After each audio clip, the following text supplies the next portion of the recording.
Here's why Tucker Carlson is interviewing Vladimir Putin.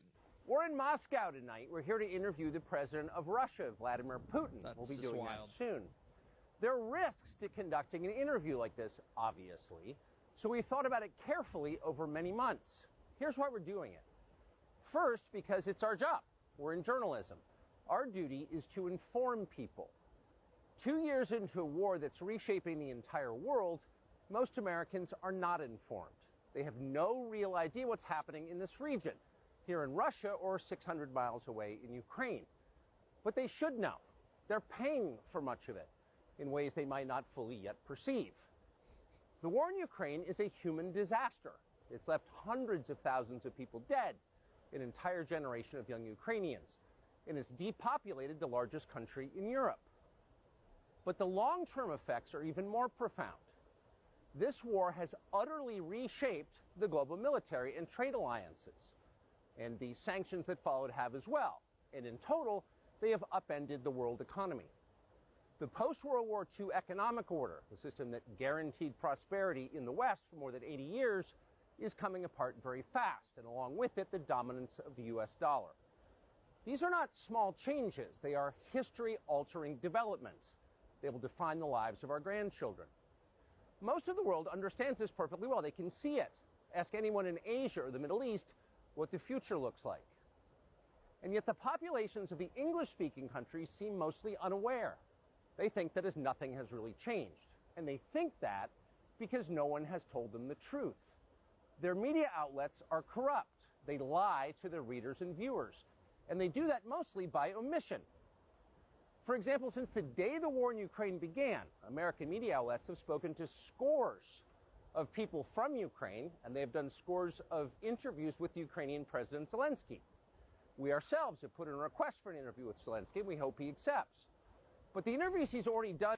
I had to pause for 2 seconds because, one, we need to react it, so TikTok doesn't obviously the video. But, yeah, it's crazy that he asked Zelensky for an interview. Hasn't even gotten that yet, and he's now interviewing Vladimir Putin. In the United States are not traditional interviews. They are fawning pep sessions specifically designed to amplify Zelensky's demand that the U.S. enter more deeply into a war in Eastern Europe and pay for it. That is not journalism. It is government propaganda. Propaganda of the ugliest kind, the kind that kills people. At the same time, our politicians and media outlets have been doing this, promoting a foreign leader like he's a new consumer brand. Not a single Western journalist has bothered to interview the president of the other country involved in this conflict, Vladimir Putin. Most Americans have no idea why Putin invaded Ukraine or what his goals are now. They've never heard his voice. That's wrong. Americans have a right to know all they can about a war they're implicated in, and we have the right to tell them about it because we are Americans too. Freedom of speech is our birthright. We were born with the right to say what we believe. That right cannot be taken away no matter who is in the White House. But they're trying anyway.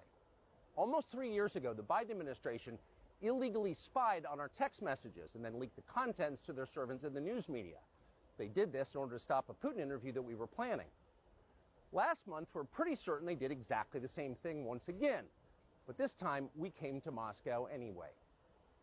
We are not here because we love Vladimir Putin. We are here because we love the United States, and we want it to remain prosperous and free. We paid for this trip ourselves. We took no money from any government or group, nor are we charging people to see the interview. It is not behind a paywall. Anyone can watch the entire thing, shot live to tape and unedited, on our website, tuckercarlson.com. Elon Musk, to his great credit, has promised not to suppress or block this interview once we post it on his platform, X, and we're grateful for that. Western governments, by contrast, will certainly do their best to censor this video on other less principled platforms because that's what they do. They are afraid of information they can't control. But you have no reason to be afraid of it. We are not encouraging you to agree with what Putin may say in this interview, but we are urging you to watch it. You should know as much as you can. And then, like a free citizen and not a slave, you can decide for yourself. I mean, wow. This is going to be one of the most historically significant interviews of our generation. If you haven't seen Vladimir's speech, it went absolutely viral, and you're going to definitely want to go to the comments because I'm going to react to that for you to see as well. And if you want to help spread this video, be sure to leave a like, comment, and save this video.